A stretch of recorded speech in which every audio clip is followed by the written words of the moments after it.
Welcome to Musicians versus the World, the podcast where we explore aspects of music and musician life that may not have been covered in music school. I am your host, Christine Smith. David Naroth is a composer, sound designer, and all-around creative person. He loves creating, and audio is his favorite outlet of that creativity. He loves experimenting with the traditional and non-traditional to create new perspectives in his compositions. He also loves to push himself to explore different genres of music and loves to work on all types of visual media formats. His latest project, Searching for Amani, is a documentary that takes place in the heart of Kenya, where a tragedy shatters a young boy's life. The film had its world premiere at the Tribeca Film Festival on June 8, 2024. And I'm so grateful to have him here with us today. So David Naroth, thank you for being here and welcome to Musicians versus the World. Of course. No, thank you for having me. Well, I'm so glad that you took the time out of your busy schedule to chat with us. So you're a composer and you're creative. You're living in LA now, is that right? Right. Yeah, since 2016. Oh, okay. But you're not originally from there. What is your background? Did you always know that you wanted to be a musician? No, I mean, I always have been involved with music since I was a young age, but I always kind of like bounced around with what I wanted to do, wanting to be like a chef at first and so on. But as I kind of got into high school, I started playing in bands and got really, really involved in music at that point. And I guess like kind of one thing led to another, and I ended up going into the studio route. I went to school for like sound design and audio engineering.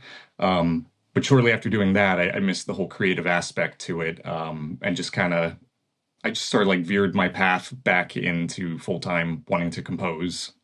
Well, that's really interesting. So if you kind of came from like the studio path, when you compose, do you find yourself kind of leaning on like a physical instrument, or are you more of kind of like a sampler type of composer? I would say definitely more sampler. Mm-hmm. But although recently I have been trying to explore that other side of getting more involved with live instruments, which actually the film I had scored recently, Searching for Amani, that was like kind of like a first attempt of like getting more into live stuff.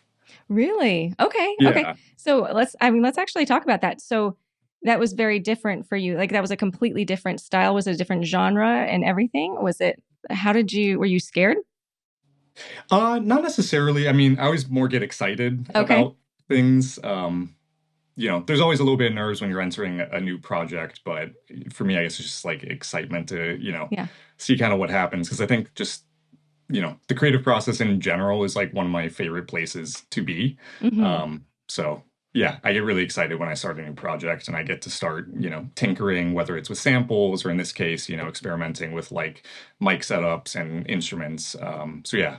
Okay. Well, walk us through this process. So what were the live instruments that you used? A lot of the live stuff that we did was more percussion. Mm-hmm.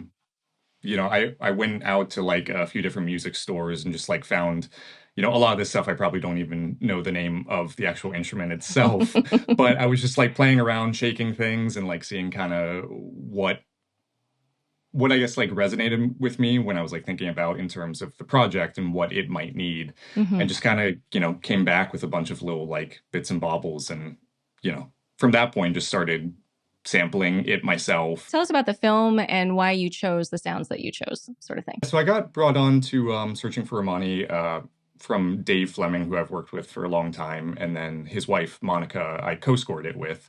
So they kind of brought me in, and they had already began kind of like that process of figuring out the sound. So there was like a little bit of like of something there for me to kind of like work off of. Mm-hmm. And it was very kind of, minimal strings and like kind of like a dry entire sound to it. So I felt, what could kind of like complement that the best. And I thought, auxiliary percussion was one of the first things that came to my mind. So that's kind of where I went out like looking for shakers and just like rattly sounds. Yeah. Because, I think when I think of sonic stuff, that kind of like high percussion with like no reverb or anything like that, or maybe like a subtle reverb, always gives me a kind of like a dry, harsh environment kind of sounds. Mm-hmm. And so yeah, so that was kind of the inspiration or what kind of like led me down that path. Gotcha. And but this is a documentary too. So Mhm. Were you trying to stay true to a certain genre of music? I know you were representing like the harsh environment, but was there like a genre that you were trying to stay somewhat loyal to? Not necessarily. It's one of those things where because of like the soundscape and everything that we were trying to do minimally, there wasn't really a whole lot of room to like explore, like for example, like any like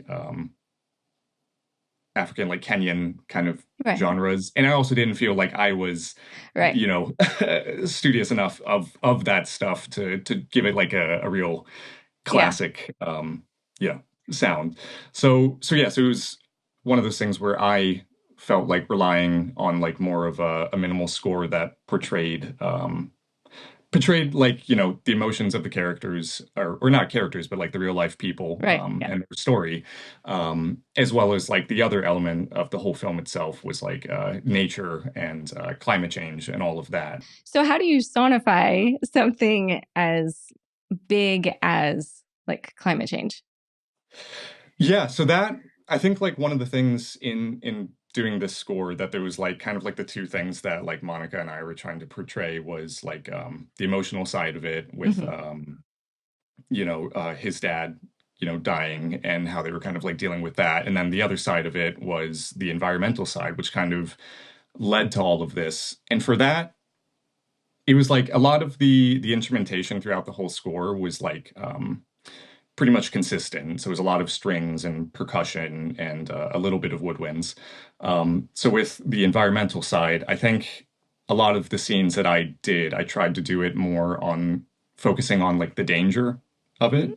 Okay. So I think that kind of gave it a separation between like the two, with the emotional aspects, which was more subdued.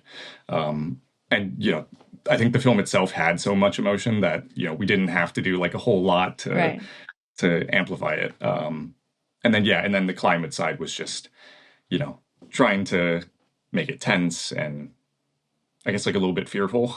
Yeah, that makes sense. Yeah. Especially Yeah, if it was like the catalyst for the whole tragedy. yeah, Yeah. yeah, definitely, because it's like the whole climate change had caused a lot of like the issues that were like happening, or still are happening down there. So it was definitely tied into it. Wow. That's that's a big project. That's like very Yeah. very heady sort of. I'm like trying to wrap my Oh, head around that. definitely. So so what was your process? Were you were working with Monica, you said. So Mhm. how do you do something like that in a collaborative way? Yeah, for this project in particular, like I'd mentioned, like her and Dave had already kind of like started exploring a few cues and like the sonic palette for those. So I tried to like rely, on what they had done and kind of do it in a way that, I might do it, expand on it and whatnot. But a lot of it was like kind of divide and conquer between these cues, you know. And I think that also I love collaborating with people in like that capacity too, because I think it also like when one person tackles like one part of the story and another tackles the other, it gives it kind of like a how would I describe this? Something new, because like what you might do here, hold on, let me try to rephrase Like that. something new in a good way or something like disjointed in a way? A little bit disjointed, but in a good way, if that makes sense. Okay. Okay. Do you have an Yeah, example from Searching for Amani that kind of shows where that happened? yeah. I guess in some ways, like I think a few of Monica's cues were focused like more on like the subtler like family aspects Uh-huh. of it all. Like she had scored Simon and Heron like hanging out and stuff, and it was just like a totally different approach than I might have taken. Totally. And then, so you said that you tackled the whole climate change in fear. So did you kind of divide it up saying, okay, I'll take the scary cues and you take the more family cues? Or was it like, here's what I did for this climate change cue. Mhm. Let's see what you do with the next one and kind of add on to it?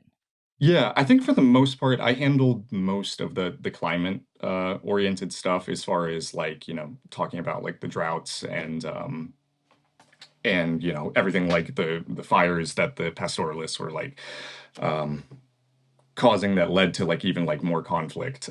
So I kind of handled the more, I guess, tense Yeah. bits of the climate change, and then her and Dave had handled some of the more like ending stuff as far as like where is this going, and Yeah. how can it be solved. Yeah. Yeah. Okay. So let's talk a little bit about your process. I think this is Mhm. awesome. So Dave and Monica, they came up with somewhat of a palette, you said, Mhm. right? So they had already done that before, but you've had to create sonic palettes for projects. Yeah. So can you take me through the process of how a composer does that? How do you decide? Oh, well, I guess what is a sonic palette first off? Let's like kind of Yeah. back up a little bit and then talk about how you come up with that. I always just think of it as like what instruments could work to build like a world that you can get everything out of that you need to emotionally, or what you're trying to tell in the story. So for Searching for Amani, they had already kind of began that process with like the strings and stuff. But I was kind of like thinking like, especially with the environmental stuff, I needed some more tools to work with. So I kind of leaned into the percussion, especially like the auxiliary percussion. And one of the things I really loved too about the score was like the woodwinds, that I Mhm. had kind of actually started with the like the main title of the film, and then I found ways to incorporate that into the rest of everything, whether it was the emotional side, but then also like even with the pastoralist stuff or the conflict, I tried including. It's like if you listen to it, it's like just like a bend woodwind Uh-huh. that I kind of like did like the main melody on. Yeah. It's almost just like I don't know, like a subconscious thing. Like I'll be like going through sounds. Some of them will just start like clicking, and then I get inspired by that, and I think, well, what would match this? And I just like go searching, and eventually at the end of it, I have like something that you know usually works. Sometimes it doesn't. Sometimes I'll have to start writing, and then be like, oh, this isn't actually all meshing together like I thought, and you have to go back to the drawing board. But Yeah. it's a fun process. And that's why you go to music stores and start banging and shaking things, right? Exactly. Was there anything in this one in particular that was surprising to you that like you weren't really expecting would work, but it did? I think the woodwinds for me was the one Really? thing. Yeah, that was just like the first cue I'd actually started was that main title, because I thought like, if I can get this right and like get the vibe of it going here, this could like play into everything else and like try to connect some of these like storylines a bit better. So the woodwinds was just like kind of I think I might have like clicked on like the wrong patch in like one of my sample libraries, and I was Happy accident. yeah, and I think happy accidents are like one of the best because it also just kind of takes you out of your like linear thinking. So that just like popped up, and I was just like playing it and started playing with the pitch bends. I was like, oh, this is like great, this is it. So Wow. yeah, that just like kind of found its way in there on its own. Like, oh, that's a different sound than I was expecting, but I can work with it. Yeah. Yeah. Okay. So when you're starting with a project, do you usually start with the opening title credits so that uh you can draw out of that throughout the project? yeah, I think that was like I really like that approach. Because it's like the opening title is like kind of like the preview for it all. Mm-hmm. I think that can also be musically as well. It wasn't like it didn't define the entire sound of the score, but I think for me, especially as like somebody who like is watching something, I love when I recognize a sound from like something earlier in the Mm-hmm. film. Yeah. Yeah. It kind of draws and like puts it together so you can, yeah, you can kind of bring back and it sort of subconsciously like ties things from earlier. Exactly. Yeah. Yeah. And I think the main title on Searching for Amani was so powerful that being able to like call on that stuff later on, Mm-hmm. felt like it was like invoking that feeling from, Gotcha. yeah. Yeah. Okay. So a sound palette is not just the instruments that you use, not just the sounds you use, but it can also be, like a little motive, like a pitch bend or something like that. It can be, or it can be little I guess, little melodies or things like that? Is that what you're telling me that you use for your sound palettes?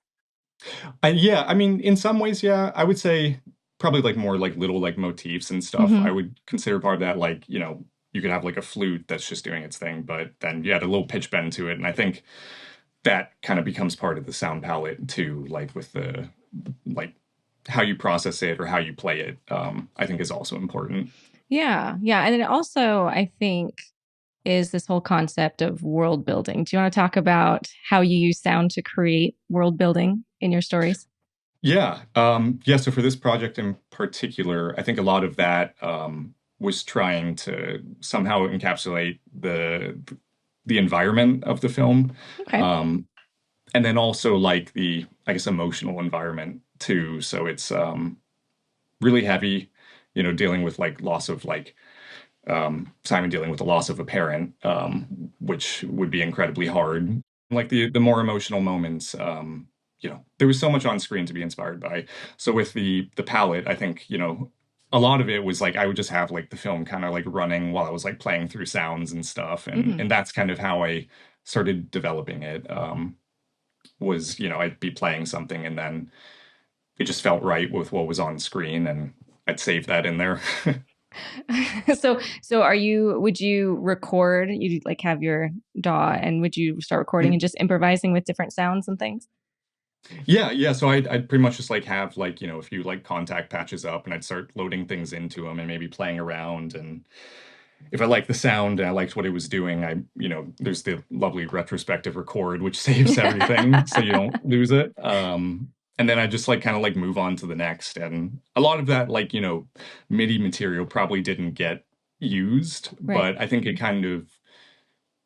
gave me, looking back on it, a way to kind of remember kind of what the idea was or why it was working. And like because you can play a sound 100 different ways, Yeah.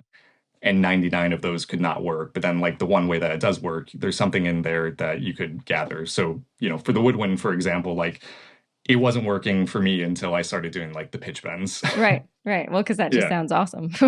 yeah. Any pitch bend just sounds really, really cool. So Yeah. you said you were really inspired by how the family came together, Mhm. how the family came together in a really beautiful way. So what was it? What did that inspire? Was there like a sound that inspired, or was it just an overall feel? Was it a chord progression? How did Yeah, that I make mean, its way into things? I think I think a lot of it, for me was like the one thing that always kind of inspired was like the score was definitely more string heavy, Mhm. but to me like that kind of emotional connectedness that they just had like in this crisis kind of inspired like a lot of like the more lower moving strings with like kind of like a high kind of like textural harmonic on top. So there Mm, was like a lot of weight under this like kind of, I don't know. yeah, I'm but getting like then very like no, there's like a lot of weight, but then there's like abstract all about this it. like space, like openness Yeah, in the middle, exactly. right? Yeah, and then like that tension just like of what's going on top.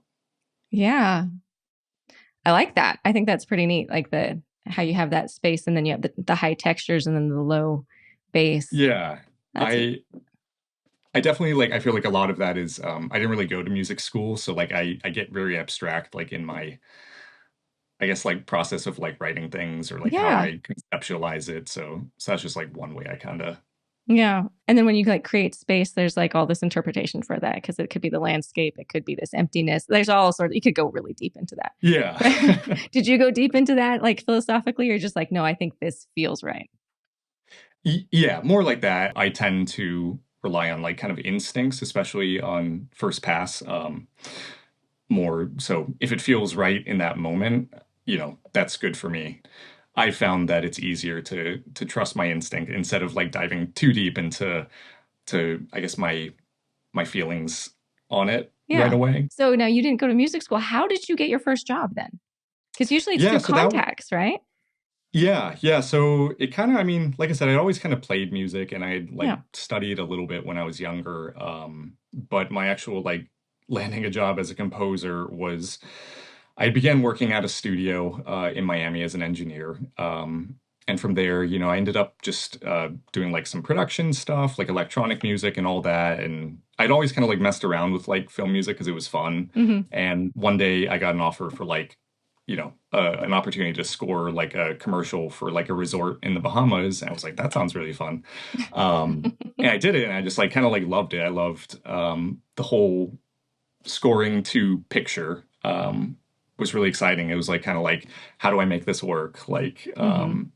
with the whole like storytelling of the music to fit what's going on screen. So that kind of like sparked that interest, and then pretty much I had come out to LA for a trip with a friend who was like working out here, and I just loved the city so much. And then it sparked the idea of like, oh, like there's all this film scoring stuff out here. So pretty much like within a year or even less than that, I think it was like just maybe half a year, me and my girlfriend at the time, now wife, moved out here with like nothing really lined up. We ended up finding some jobs, that would just like get us to pay rent and, Hmm. all of that. And from there, pretty much started looking for internships. So I ended up getting one with RCP, Remote Control Productions. And that was great. And that led to another like internship, which ended up leading to an assistant position with Dave Fleming.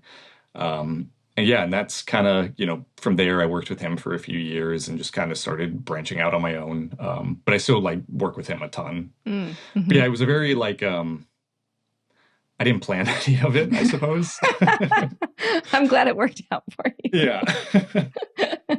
So now, what have you learned from your internship? You said you had an assistantship with David Fleming. So Yeah. what were some of the things that you learned that you didn't know before, just coming out with your girlfriend and saying, "Hey, let's give this a go"?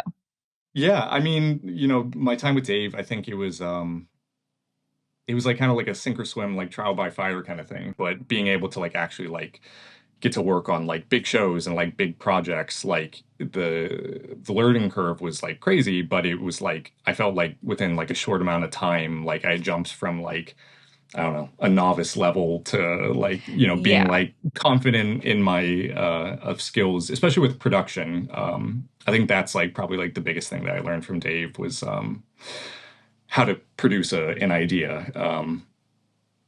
Produce 'Cause as in like taking an idea and fleshing it out compositionally, or like producing as in like mixing and all of, really both. I really? think both of those aspects are like super important, especially like nowadays, with like how a lot of projects do work that, not a lot of the time you get the opportunity to score a live orchestra. Right. So understanding how to work with your sample libraries that you have for like strings or brass, percussion or whatever, and get them to sound like the real thing or as close to it as possible.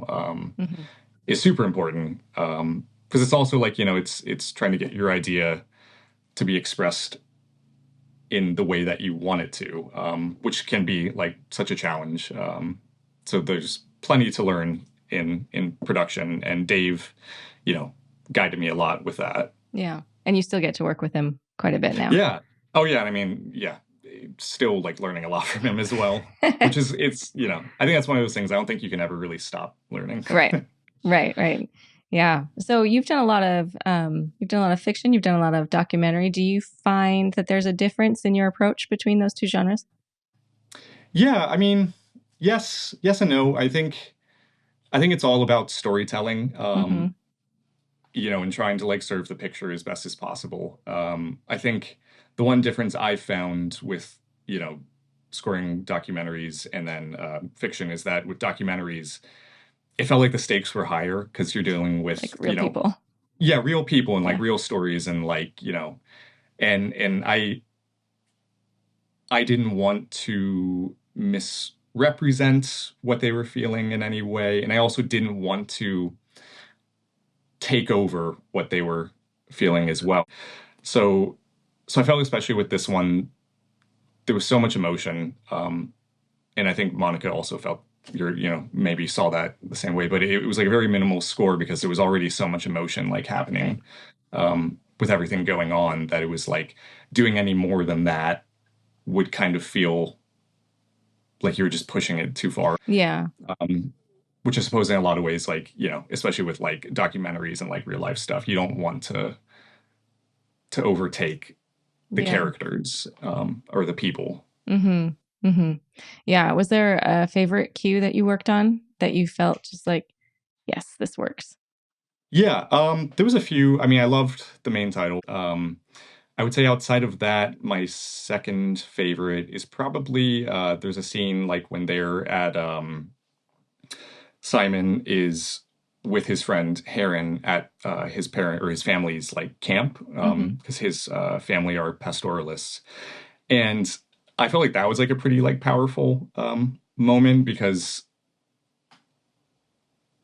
the whole like kind of thing with like Simon's dad was they didn't necessarily know who had killed him, but they did have an idea that it might have been pastoralists. So to kind of see, Simon with like a pastoralist family, that there was like no like hard feelings or like ill or grudges being like held against him. It's just like I don't Yeah. know. It was very powerful. I felt like I needed like a delicate balance of like Yeah. you didn't want to be pushing anything like it was like scary because it wasn't Right. or tense. It was just more of like people kind of together enjoying company and Wow. yeah. So I That's a that lot. that scene was yeah definitely stuck out to me. Yeah. But you're happy with the way it turned out. Yeah. Good. Good. So when you took that, when you started that and you're looking at it, you're like, okay, I want to be, honest and I want to, not guide anything that's not there. What did you do? Like, did you improvise there too, or did you kind of take a more careful approach to that? I definitely I would say with that one in particular, it was a bit more minimal of a cue. Right. But it was like one of those like where like I tried to like push more of just like a feeling of just kind of togetherness. Like they're all like around a fire, Yeah. enjoying like a meal pretty much and hanging out and laughing and all Mm-hmm. of that. So it was a very warm moment, Mm-hmm. but it was one of those like where if you try to push any emotion like too far, Right. especially, it can feel off. So with that one in particular, I kind of left it a little bit more subdued. A little bit more subdued. So Mhm. what was like your compositional process for that then? Because like there's lots of these ideas, and you're like, okay, don't do this. Let's keep it subdued. But then, how did you actually go about composing it? Yeah, I mean, for this one, it was really so this score, like a lot of it, like I definitely relied on like kind of like drones and just kind of like an abstract kind of like flowing kind of string Mm-hmm. ensemble underneath it. So that one in particular, I kind of relied on that a bit more. Gotcha. And just like kind of like just giving it like kind of like a light kind of like airy feeling was Yeah. kind of like the goal. As far as like chordal structure or anything like that, it wasn't like I was anticipating doing anything like particular. It was like in some ways I did kind of like improv that scene Okay. a little bit. I tend to just like when I write, especially this more kind of like minimal ambient kind of stuff, I'll typically just like have like a drone, whether it's like a low drone or a high drone kind of going, and then I just kind of keep playing on it until I feel like I've hit the right emotions that I wanted, Gotcha. and go from there. So you did more of like a building sort of thing than a takeaway. Yeah, so this cue in particular, it started small and just would kind of like things would kind of come in and out and build throughout it. Yeah. Yeah. Okay. So it was more of like a here's what I want. Let me build until I get there, not like a oh, okay, let's take this to the brink and then pull it back. Yeah. Yeah, because I felt like that kind of scene was like light, a little bit like introspective. So I tried to, I guess, kind of match that in my composition. I experiment a lot when I write, and Yeah. I think that allows me to find things that I might not otherwise like go Yeah. to directly. Okay. Yeah. So you said you're a fast writer, but you do a lot of experimentation. How do you find time to be fast while finding time to experiment? I think it's like usually like in the beginning, Okay. is when I feel like I have like a little bit of time to experiment on stuff. But then when I get into the actual like process of like trying to to get the cue finished. I have to at some point just be like, all right, I have this many ideas, and kind of just like you have to kind of go with what you have at some point. Gotcha. Gotcha. Yeah. So it's not like, okay, I've got, and you don't like spend like a month on one cue just Oh no, experimenting or definitely. I anything. think Yeah. if anything, yeah, I'll experiment, and I'll get like a bunch of like passes or something like that Gotcha. that I like, and then I might have saved, and then I'll go through those and be like, why did this work Hmm. here? And maybe it doesn't work the rest of the cue, but I'll find little bits and kind of like connect them together. Gotcha. Yeah. Yeah, so it's kind of like creating a palette of material that I then go back through and It all comes back to that you wanting to be a chef. You've got all these little ingredients and you're like, let's put oh them yeah, together. yeah. That probably has like subconsciously played a Just big part in let's my build new life. tastes and new sounds and Yeah. let's do it. Yeah. When you said that you're a chef, you wanted to be a chef, I was like, yeah, that makes complete sense. Totally Yeah, I makes mean, sense. I've never actually really thought about that like Oh, that. really? Yeah, but I mean, yeah, it's funny. That is funny. So I love hearing about your process and your creative process. I just love that. I love the way that you're building things and you're layering things. I think it's so great. And since you come from more of the production and band Mhm. world, what what are some tools that you have that you use that you could not live without as a composer or a Yeah, musician, just in general? I would say like the number one tool that I probably use is Contact. Hmm. I think it's one of my favorite, samplers that's out there because it's really powerful.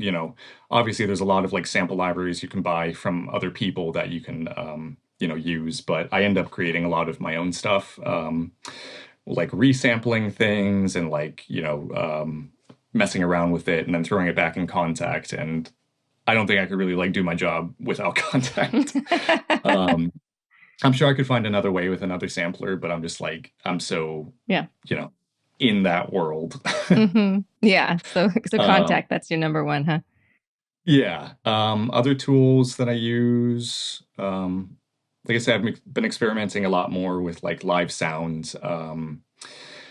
You know, I wouldn't necessarily say like my mics are so important, but you know, having little bits of just like random stuff around me to be able to mess with and like, see like I have this like little like Tascam recorder that I try to carry with me everywhere. Um which I forget it a lot of the time, but it's like so many times like out in like public, like I'll hear something really interesting. And I think just like recording those sounds and then just like having them somewhere that I can like kind of go through is really useful because there's a lot of stuff, that you wouldn't necessarily think to use. So Okay, like what? What's something that you've gotten from walking around? yeah, like my daughter, like this playground that we went to had this like one little like metal pole that was like attached to like the slide or whatever. And it just like had like a really like weird resonance to it. So, sampling stuff like that. And you had to tell all the There's other been moms, don't worry, that's my daughter. I'm not being weird. yeah. Or like there was like I haven't gone back to it yet because I didn't have this on me, but there was this elevator at the mall that when it would like close the door, it made this like really interesting sound.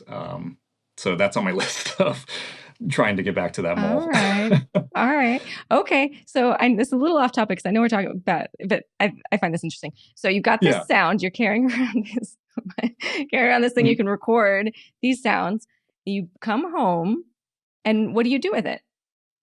I typically I'll like try to just like edit it and then clean it up like a little bit and then throw it into Contact, whether it's like a its own Contact instrument or I'll like add it to like a bank of just like various sounds that I've kind of found. And Hmm. that's something that I find like when I, on really anything, like sometimes I'll just like open up one of those instruments and just kind of like play through like all the selections that I have and I'll be like, oh yeah, this sound will definitely, work in this project or this like episode or whatever. So it's just Okay. like kind of I think there's something special to having your own Right. sounds Hmm. because with these sample libraries it's like everybody has access to them Right. and I always like I think one of the things that I value about like a lot of the people I look up to is they're kind of just their approach to like their sounds. Like everybody has like their own like sonic, I forget call it sonic palette, but like their sonic, Like their signature sort of thing, their right? signature, yeah, their Yeah. sonic signature. So, you know, I think for me, just like sampling things and using them has like a different feeling versus something that somebody else sampled or created for you to use. Yeah. So I get inspired by that kind of stuff, like Yeah. things that I found that, you know, gravitated to me versus scrolling through a bunch of other things that other people made and being like, I guess this works. Yeah. Close enough. Yeah. Or whoops, that's not the one I meant, but it works for my title. Yeah. My title cue. Now, can you walk me through what earlier you said something about resampling? Is that Yeah. how do you do that? Yeah. So like, you know, one thing that, you know, when I do run into that issue of like, it sounds like something that everybody else might have. I'll tend to like, and I print a lot of my stuff, like whether it's like MIDI or whatnot, into audio so I can start messing with it. Mm-hmm. And sometimes I'll take, you know, a whole like progression that I did, put that into audio, start messing with it, but then I might like chop it up and like just put that onto a sampler and start playing it backwards or playing it in like different variations. So I find like kind of like taking your work and then just like reconceptualizing it is a fun way to, you know, if you're feeling like stuck or something like that on a particular idea to, I don't know, get you out of that element, I suppose. Yeah. Yeah. That's really neat. Yeah. And so you mentioned that a lot of the people you look up to have this like sonic signature. Do you feel like you have one? Is there like a thing that makes you, oh yeah, that's a Naroth. That's I know that. I know. Yeah, it's like one of those things I think it's always like a work in progress, Yeah. that stuff. And I think, you know, that's something I've put a lot of time into like developing myself, where I can, you know, do those kinds of things that I feel is more me. I always try to. You know, doing like additional music and stuff like that, it's a totally different story. But Right. you know, on my own projects that I get to work on, yeah, I always love kind of like finding what I think represents or like defines my musical tastes and what I like. Is that something you could describe for us? Like, what is your signature? Yeah, I mean, I would say mine. One of my favorite things, and I try to push it a lot, is I love hearing like the air of sounds. You know, especially like in recordings, like hearing like you know, whether it's like the room noise, like a little bit like up in the high end. I think it just like gives everything a bit life. So that's something that I've always kind of found that I'll push in my own music. Yeah, so that's like one example of something I might do. Oh, that's it. I like that. So, because when you said Yeah. air, I was thinking like, oh, if someone's playing the clarinet, like you're hearing the air coming through the clarinet. But Oh yeah. you're meaning like the air of the room, like Yeah, the definitely. Yeah. atmosphere. Yeah, I think Oh, it always just, you know, I'm trying to think of like scores where I might have heard that and been like, I really like that, and just like, you know, I can't really think of anything, but just like it just to me it just sounds so much more intimate, I suppose. That I always feel like I'm drawn more into it when I can like hear like those like little subtle nuances, especially like with like live recordings and stuff. To hear like I think like one of my favorite things, you know, Olafur Arnold's. He did, I can't remember which album it was, but there was a few piano tracks where you just like hear the, you know, bench kind of squeaking and stuff like that. Yeah. And I think that stuff just like gives, you know, the music a lot of life. Yeah, that makes sense. Yeah. A lot of depth. It's not quite so sterile that way, right? Totally, yeah. It doesn't sound like it was, you know, hyper processed and polished up. I think, Yeah. you know, there's too much, there is like a limit of like what I think is like too much perfection in like processing a sound. Yeah. That makes sense, especially when you're talking about recording pianos. There's so many like gears and things like you can hear. I think it's great when you can hear like the damper pedal going up and down on a piano. Oh yeah. Or like you can hear the hammers or something. Yeah. Yeah. I know what you're saying. Yeah. It just gives it a little bit of life, a little something. Yeah. So I definitely, you know, whenever I can try to push that stuff into it a little bit. Yeah. I like that. Well, David, this has been so much fun talking with you and kind of like seeing how you work and how you create things with your chef's mind with music. Yeah. Yeah, I mean, I definitely feel like I always found that it was like kind of like or I used to think of it as kind of like a limitation, not having, gone to the like traditional like music Right. school route where you learn like all the rules and everything. But then I also have like kind of come into more recently embracing that and, Yeah. you know, Well, you've learned on the job. yeah, And you've developed definitely. your own sound and your own signature that way. Yeah. It doesn't seem to have hurt you a bit. So yeah, no, I seem to be doing okay. You're doing just fine. So if Yeah. you have any last words of advice for aspiring musicians or composers or sound designers, what advice would you give them? Yeah, I would definitely say, one of the biggest things that has kind of helped me is kind of, you know, trying new things, is all you really can do. I think one of those things, it's easy to get stuck on why something's not working instead of like trying to just like take a whole new approach to it, whether that's like a sound or even just like the writing. I've scrapped so many ideas that I might have spent hours trying to be like, I need to make this work. And it's just, Yeah. starting with a clean slate is sometimes a really good way to go. Yeah. Yeah, absolutely. And go to the mall and find some really cool escalators and elevators and record them. Oh yeah. Yeah. No, but that's really wise advice. Knowing when to just start fresh. Yeah. I mean, it's very easy to get really attached to one of your own ideas. But yeah. I think one of the things is it's not the only one you're gonna have. Right. Yeah. Yeah. That's great advice. Great advice.